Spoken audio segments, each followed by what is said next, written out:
Chapitre 25. Rek s'assit et regarda les étoiles qui brillaient là-haut dans le ciel, au-dessus de la tour de la forteresse. De temps en temps, un nuage noir passait devant la lune.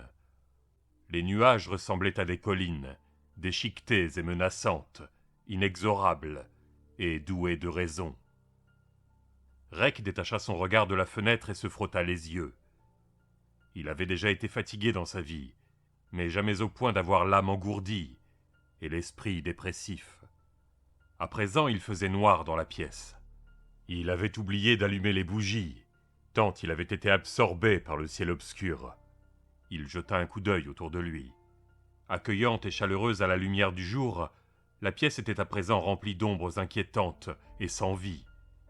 Ici, il était un intrus. Il ramena sa cape sur ses épaules.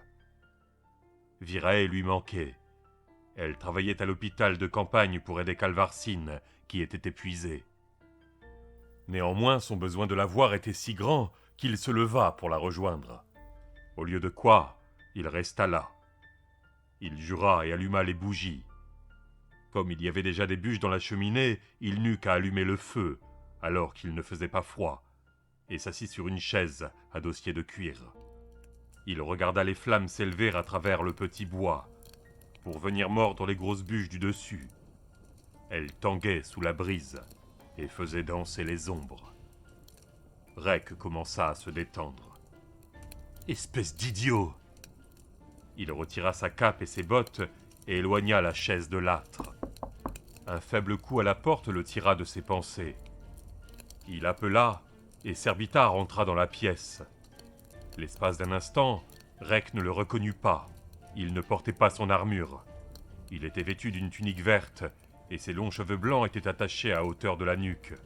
« Je vous dérange, Rek ?»« Pas du tout. Je vous en prie, venez vous asseoir avec moi. »« Merci. Vous avez froid ?»« Non. J'aime bien regarder le feu, c'est tout. »« Moi aussi. Cela m'aide à réfléchir. Un souvenir primal, peut-être. Celui d'une cave chaude à l'abri des prédateurs. » suggéra Servitar. À cette époque-là, je n'étais pas né. Même si mon évidente fatigue semble le démentir. Mais si, vous l'étiez. Les atomes qui composent votre corps sont aussi vieux que l'univers lui-même. Je n'ai pas la moindre idée de ce dont vous parlez. Mais je ne doute pas que vous ayez raison, dit Rek. Un silence gêné s'installa. Puis les deux hommes parlèrent en même temps, ce qui fit rire Rek. Servitar sourit et haussa les épaules. Je n'ai pas l'habitude des conversations courantes. C'est une compétence que je n'ai pas. Comme la plupart des gens quand ils y sont confrontés. C'est un art, déclara Rek. La première chose à faire, c'est de se détendre et d'apprécier le silence. C'est ça aussi, les amis. Des gens avec qui on peut rester silencieux. Vraiment ? Ma parole d'honneur de comte. Je suis content de voir que vous avez conservé un peu de votre humour. J'aurais cru que ce serait impossible dans de telles circonstances. Faculté d'adaptation, mon cher Servitar. On ne peut penser à la mort que pendant un certain temps. Après, ça devient ennuyeux.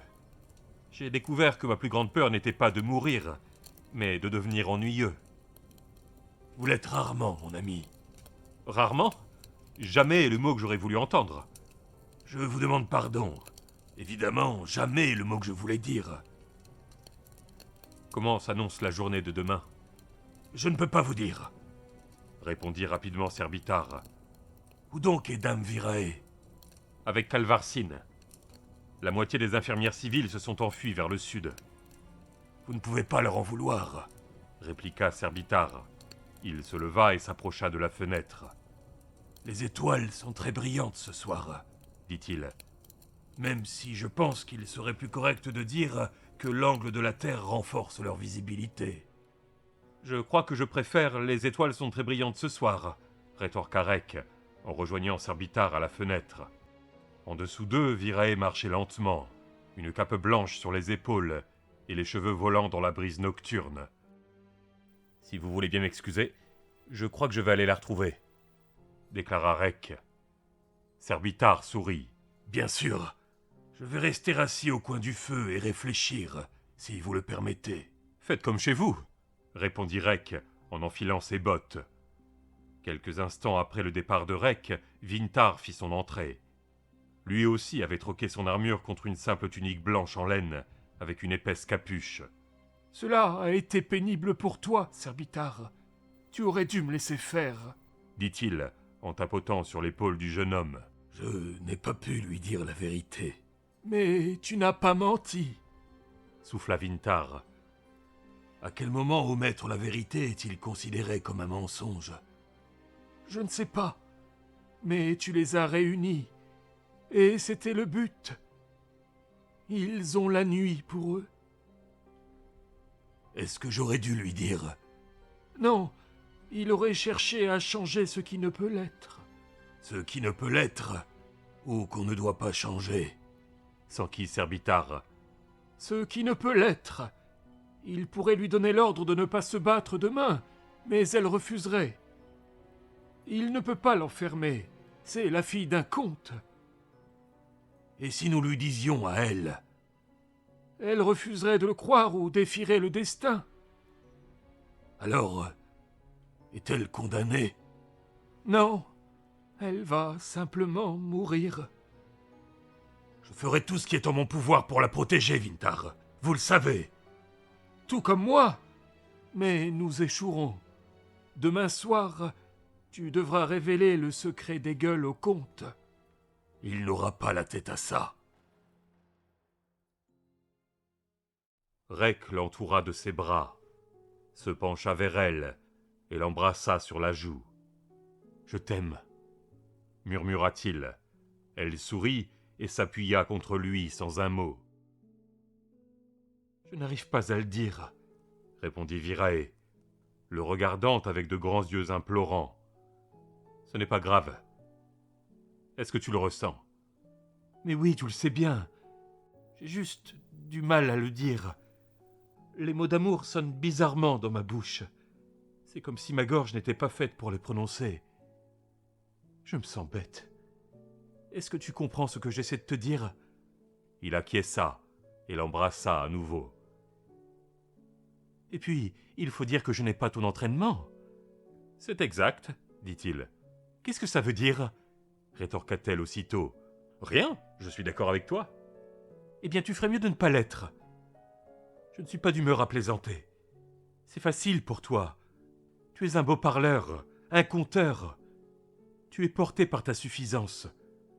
Moi, je voudrais dire tout ce que je ressens, mais je n'y arrive pas.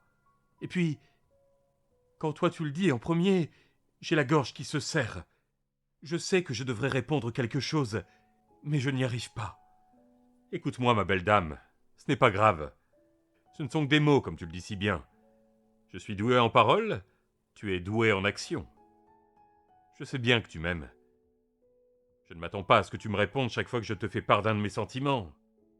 Il n'y a pas longtemps, je repensais à quelque chose que m'avait dit Horeb il y a des années. Il m'avait dit que pour chaque homme, il existait une femme, et que je connaîtrais la mienne en la voyant. Et c'est fait. Quand je t'ai vu, dit-elle en se tournant dans ses bras pour lui prendre la taille, j'ai cru que tu étais un freluquet. Cela la fit rire. Et si tu avais vu ta tête quand le brigand t'a chargé ? Je me concentrais. Je t'ai dit que je n'étais pas très adroit au tir à l'arc. Tu étais paralysé de peur. C'est vrai. Et pourtant tu es venu à mon secours. C'est vrai, je suis un héros né. Non. Non, tu ne l'es pas. Et c'est pour ça que je t'aime. Tu es simplement un homme qui fait de son mieux. Et qui essaie d'être honorable. C'est rare. En dépit de ma suffisance naturelle, et je sais que tu vas avoir du mal à le croire, je suis toujours mal à l'aise quand on me fait un compliment. Mais je veux te dire ce que je ressens. C'est important pour moi.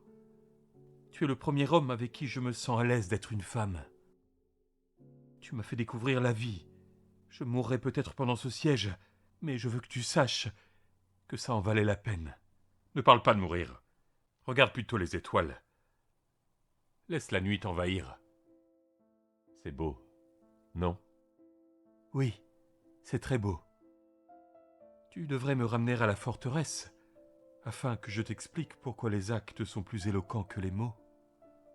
Mais oui, voilà une bonne idée. Ils firent l'amour sans passion, mais avec douceur et tendresse. Et ils s'endormirent tous les deux, en regardant les étoiles par la fenêtre de leur chambre.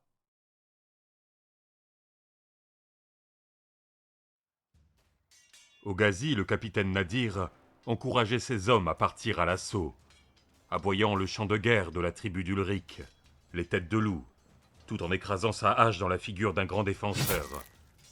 Les mains de l'homme fouillèrent sa blessure, et il s'écroula. La hideuse chanson les portait en avant. Il venait de faire une percée dans les rangs ennemis, ce qui leur permettait d'avoir un pied dans l'herbe derrière le mur. Mais, comme toujours, Marchemort et les Templiers blancs vinrent au secours des défenseurs. La haine d'Ogazi lui redonna de l'énergie, et il taillada à droite et à gauche, essayant de se frayer un passage de force jusqu'au vieil homme. Une épée lui entailla le front, et il tituba un instant. Mais il reprit ses esprits à temps pour éventrer l'homme qui l'avait blessé. Sur la gauche, la ligne des assaillants reculait, mais sur la droite, elle progressait tel un taureau. Le puissant Nadir faillit hurler de triomphe vers le ciel. Enfin, il les tenait! Mais une fois de plus, les Drenailles se rallièrent. Ogazi revint dans la foule afin d'essuyer ses yeux couverts de sang, mais aussi pour regarder le grand Drenaille et sa compagne de combat, qui avaient réussi à contrecarrer leur avance. À la tête d'une vingtaine de guerriers, l'homme à l'armure d'argent et à la cape bleue semblait devenu fou. Son rire couvrait le champ Nadir, et tous les hommes reculaient devant lui. Sa rage berserk l'avait fait pénétrer loin dans les rangs Nadir, et il ne se défendait absolument pas. Son épée était inondée de sang, et elle découpait, enfonçait et tranchait à tout va. À ses côtés, la femme esquivait et parait, le protégeant sur le flanc gauche. Sa propre lame, bien que fine, était tout aussi mortelle. Progressivement, l'attaque s'écroula sur elle-même, et Ogazi se retrouva repoussé jusqu'au rempart. Il trébucha sur le cadavre d'un archer Drenaille qui tenait toujours son arc. Ogazi s'agenouilla et arracha l'arc de la main morte. Il piocha une flèche empennée de noir dans le carquois. Sautant avec agilité sur la muraille, il essaya tant bien que mal de repérer Marchemort, mais le vieil homme était au cœur de la bagarre, caché par des cadavres Nadir. Il n'en était pas de même pour le grand berserk. Les hommes se dispersaient devant lui. Ogazi encocha la flèche, tendit la corde, visa, et tout en murmurant un juron, tira. La flèche écorcha l'avant-bras de Rek et continua sa course. Virae se retourna, cherchant Rek, et la flèche perfora sa côte de maille, pour s'enfoncer juste sous son sein droit. Elle grogna sous le choc, tituba, et tomba à moitié. Un guerrier Nadir fit une percée dans la défense, et fonça sur elle. Serrant les dents, elle se redressa, et bloqua l'attaque sauvage. D'un revers, elle ouvrit la jugulaire de l'assaillant. « Rek !» cria-t-elle, soudain saisie de panique, comme ses poumons se mettaient à bouillonner en se gorgeant de sang. Mais il ne pouvait pas l'entendre. La douleur explosa en elle. Et cette fois-ci, elle tomba, se retournant juste pour ne pas laisser la flèche pénétrer plus profondément. Serbitar courut à ses côtés et souleva sa tête. « Merde !» s'exclama-t-elle. « Je suis en train de mourir !» Il toucha sa main, et aussitôt, la douleur disparut. « Merci, mon ami. Où est Rek ?»« Il est berserk, Virae. Je n'arrive pas à le contacter. »« Oh Dieu, écoutez-moi. Ne le laissez pas seul un instant. Après que... Vous savez, c'est un crétin de romantique. Et je crois qu'il pourrait faire une bêtise. Vous comprenez ? » ?»« Je comprends. Je resterai avec lui. » »« Non, pas vous. Envoyez Truss. Il est plus âgé. Et Rek le vénère. Elle détourna le regard en direction du ciel. Un nuage solitaire flottait au-dessus d'elle, perdu et furieux. Il m'avait prévenu de porter un plastron, mais c'était trop lourd pour moi. Bon sang! Le nuage semblait grossir à présent. Elle essaya de le dire à Servitar, mais le nuage tomba sur elle, et les ténèbres l'ensevelirent.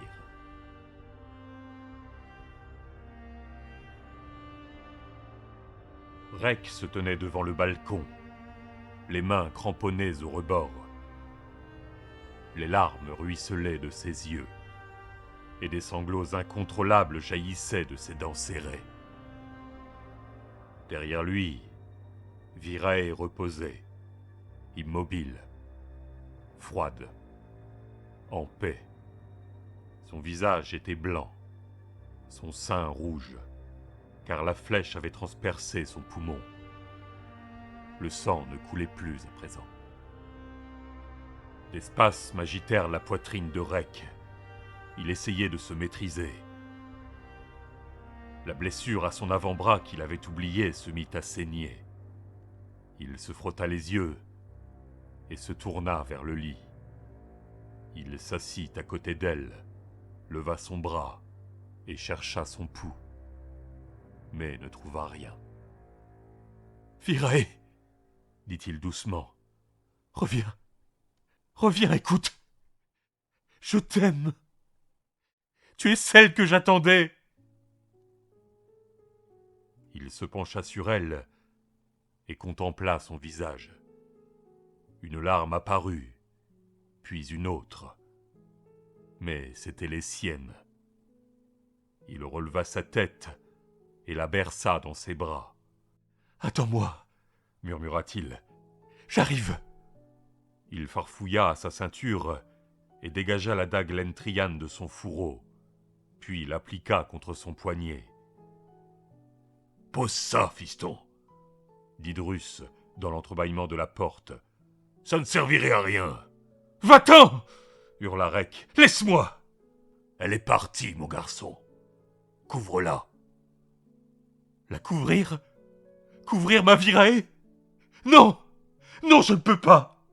Oh, par tous les dieux de Misaël, je ne peux pas lui couvrir le visage !»« Je suis passé par là, » déclara le vieil homme, tandis que Rek s'effondrait. Les larmes lui piquaient les yeux, et des sanglots silencieux agitaient son corps. « Ma femme est morte. Tu n'es pas le seul à affronter la mort. » Pendant un long moment, Drus se tint silencieusement dans l'entrebâillement, un pincement au cœur. Puis il referma la porte derrière lui et avança dans la chambre. « Laisse-la un instant, et parle-moi, mon garçon, » dit-il en prenant Rek par le bras. « Là, à côté de la fenêtre. Raconte-moi encore comment vous vous êtes connus. » Et Rek lui raconta l'attaque dans la forêt, la mort de Reynard, la chevauchée jusqu'au temple, et le voyage jusqu'à Delnoch. « Drus !»« Oui. » »« Je ne crois pas pouvoir vivre avec ça. » »« J'ai connu des hommes qui n'y sont pas arrivés. Mais il ne faut pas te trancher les veines pour autant. Il y a une horde entière de sauvages là-dehors qui seraient ravis de le faire pour toi. » »« Je me moque d'eux à présent. Ils peuvent bien s'emparer de ce maudit endroit. Si seulement je n'étais jamais venu ici. »« Je sais, » répondit gentiment Drus. « J'ai parlé à Virae hier à l'hôpital. Elle m'a dit qu'elle t'aimait. Elle m'a dit... » »« Je ne veux pas savoir. »« Mais si, parce que c'est un souvenir auquel tu peux te raccrocher. Ainsi, elle continuera de vivre en toi. Elle m'a dit que si elle devait mourir, ce n'était pas grave, parce que ça valait la peine de t'avoir rencontré. Elle t'adorait, Rek. Elle m'a parlé du jour où tu es resté à ses côtés pour la protéger contre Reynard et ses hommes. Elle était si fière de toi. Moi aussi, je l'ai été quand elle me l'a raconté. Tu avais quelque chose, mon garçon, que peu d'hommes peuvent espérer posséder un jour. Et maintenant, je l'ai perdu. Mais tu l'as eu. Et ça, on ne pourra jamais te le prendre. Son seul regret a été de ne pas pouvoir te dire ce qu'elle ressentait pour toi. Oh, mais elle me l'a dit. Certaines choses n'ont pas besoin de mots. Comment ça s'est passé pour toi quand ta femme est morte? Qu'est-ce que tu as ressenti? Je ne crois pas que j'ai besoin de te le dire. Tu sais bien ce que j'ai ressenti. Et ne crois pas que ce soit plus facile après 30 ans. Non. Je dirais même que c'est encore plus dur. Et maintenant, Serbitar veut te voir dans le hall. Il dit que c'est important. Il n'y a plus rien d'important. Drus, est-ce que tu pourras couvrir son visage? Je ne supporterai pas de le faire. Oui, mais tu dois voir l'albinos. Il a quelque chose pour toi. Serbitar attendait au pied de l'escalier que Rek descende lentement le rejoindre dans le grand hall. L'albinos avait revêtu son armure intégrale et son aume au panache blanc. La visière était baissée, protégeant ses yeux. Il avait l'air d'une statue d'argent, pensa Rek. Seules ses mains n'étaient pas protégées, aussi blanches que de l'ivoire. « Vous vouliez me voir » dit Rek. « Suivez-moi » répondit Serbitar. Il tourna les talons et traversa la salle en direction de l'escalier en colimaçon qui menait aux oubliettes sous la forteresse. Rek s'était préparé à refuser toute requête, mais voilà qu'il le suivait à présent, et cela le rendait furieux. L'albinos marqua un temps d'arrêt en haut de l'escalier et tira une torche de son logement en cuivre incrusté dans le mur. « Où allons-nous » s'enquit Rek. « Suivez-moi » répéta Serbitar. Lentement et prudemment, les deux hommes descendirent les marches usées et grinçantes jusqu'au premier niveau des oubliettes. Inutilisée depuis des années, l'entrée scintillait de toiles d'araignée couvertes de gouttes d'eau, et les arches étaient, elles, recouvertes de mousse. Serbitar avança jusqu'à atteindre une porte en chêne, maintenue solidement fermée par un cadenas tout rouillé. Il lutta avec un moment et parvint finalement à l'ouvrir. Les deux hommes durent alors tirer de toute leur force sur la porte qui craqua, grogna et finit par s'ouvrir. Devant eux se trouvait un nouvel escalier, menant vers les ténèbres béantes. À nouveau, Serbitar en descendit les marches. Elles s'arrêtaient devant un long couloir. L'eau leur arrivait aux chevilles. Ils barbotèrent ainsi jusqu'à une dernière porte en forme de feuille de chêne, sur laquelle était apposée une plaque en or. Des mots y étaient gravés, dans la langue des anciens. « Qu'est-ce que ça dit » demanda Rek. « À tous ceux qui sont dignes, bienvenue. Ici repose le secret des gueules et l'âme du comte de bronze. » Qu'est-ce que ça veut dire ?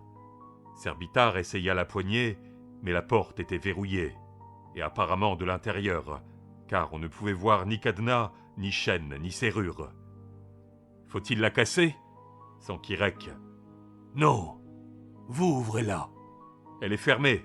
S'agit-il d'un jeu ?»« Essayez. » Rek tourna doucement la poignée, et la porte s'ouvrit sans un bruit. Des lumières tamisées apparurent dans la pièce, provenant de globes en verre luminescents dissimulés dans les recoins. La pièce était sèche, même si à présent l'eau du couloir se répandait à l'intérieur, inondant de riches tapis. Au centre de la salle, sur un pupitre en bois, trônait une armure qui ne ressemblait à rien de ce qu'avait vu Rek. Elle était merveilleusement taillée dans le bronze. Les différentes plaques de métal superposées rayonnaient dans la lumière. Le plastron arborait un aigle de bronze, dont les ailes écartées couvraient toute la poitrine et montaient jusqu'aux épaules. Au-dessus, il y avait un aume avec des ailes et une tête d'aigle en guise de crête. Il y avait aussi des gantelets, plaqués et articulés, et des jambières. Sur la table devant l'armure était étendue une cotte de mailles de bronze doublée d'un cuir très fin, et des cuissards en mailles également, avec des genouillères articulées. Mais ce qui attira l'œil de Rek par-dessus tout, ce fut l'épée encastrée dans un bloc de cristal de roche. La lame était en or et mesurait 2 pieds de long. C'était un manche à 2 mains, et 2 ailes déployées servaient de garde. « C'est l'armure des gueules, le premier comte de bronze. » déclara Serbitar. « Pourquoi l'a-t-on laissé reposer ici » personne ne pouvait ouvrir la porte. Répondit l'albinos. Elle n'était pas fermée, rétorqua Rek. Pas pour vous. Qu'est-ce que cela signifie? La signification est simple. C'est vous et personne d'autre qui deviez ouvrir la porte. Je n'y crois pas. Dois-je prendre l'épée? Demanda Servitar. Si vous voulez. Servitar marcha jusqu'au cube de cristal, dégaina sa propre épée et donna un grand coup dans la roche. Il ne se passa rien. Sa lame rebondit avec un bruit métallique et ne laissa aucune marque sur le cristal. À vous d'essayer, dit Servitar. Puis-je emprunter votre épée? Essayez plutôt d'attraper l'autre. Rek avança et plongea les mains vers le cristal. Il attendit le contact glacé de la roche, qui ne vint jamais. Ses mains passèrent directement à travers le bloc, et ses doigts se refermèrent sur le manche. Sans le moindre effort, il dégagea l'épée. « Il y a un truc ?» demanda-t-il. « Probablement, mais je ne le connais pas. Regardez. » L'albinos posa ses mains sur le cristal à présent vide et grimpa dessus. « Passez vos mains en dessous de moi. » dit-il. Rek obéit. Pour lui, le cristal n'existait pas. Qu'est-ce que cela signifie? Je ne sais pas, mon ami. Franchement, je ne sais pas. Alors comment saviez-vous qu'il y avait cela ici? C'est encore plus difficile à expliquer. Est-ce que vous vous souvenez de cette journée dans les bois, lorsque vous n'arriviez pas à me réveiller? Oui. Eh bien, j'ai voyagé de l'autre côté de la planète, et même au-delà. Mais au cours de mes voyages, j'ai franchi les courants du temps, et j'ai visité Delnoch. C'était la nuit, et je me suis vu vous guider à travers le hall, et descendre jusqu'à cette pièce. Je vous ai vu prendre l'épée, et je vous ai également entendu poser la question que vous venez de poser. Et j'ai aussi entendu ma réponse. Donc, en ce moment même, vous êtes en train de flotter au-dessus de nous et vous nous écoutez? Oui. Je vous connais suffisamment pour vous croire. Mais répondez-moi donc. Cela explique peut-être pourquoi nous nous retrouvons tous les deux ici, mais comment le premier serviteur a-t-il su que l'armure se trouvait là? Franchement, je ne peux pas l'expliquer, Rek. C'est comme regarder son image dans un miroir et la voir se réfléchir à l'infini. Mais j'ai appris au cours de mes études qu'il est bien des choses dans la vie que l'on ne peut apercevoir. Ce qui veut dire? Il y a le pouvoir de la source. Je ne suis pas d'humeur religieuse. Eh bien dans ce cas, disons qu'il y a des siècles et des siècles, Hegel regarda dans le futur et vit cette invasion.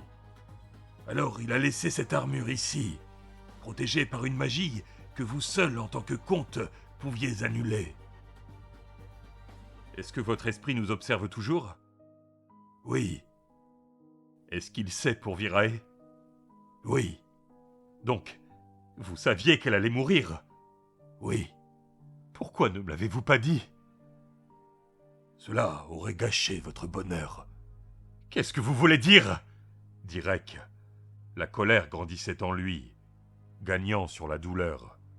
Je veux dire que si vous aviez été un fermier espérant vivre mieux, je vous aurais peut-être prévenu, afin de vous préparer. Mais ce n'est pas votre cas. Vous vous battez contre une horde sauvage, et vous risquez votre vie chaque jour, tout comme Virae. Vous saviez qu'elle risquait de mourir. Si je vous l'avais confirmé, non seulement cela n'aurait rien changé, mais en plus, je vous aurais dépouillé des moments heureux que vous avez vécus. J'aurais pu la sauver! Non, vous n'auriez pas pu. Je ne vous crois pas. Pourquoi vous mentirais-je? Pourquoi aurais-je souhaité sa mort? Rek ne répondit pas. Le mot mort pénétra dans son cœur et écrasa son âme. Les larmes montèrent de nouveau, mais il les retint, se concentrant sur l'armure. « Je porterai ça demain, » déclara-t-il en serrant les dents. « Je porterai ça, et je mourrai. »« Peut-être, » répondit l'albinos.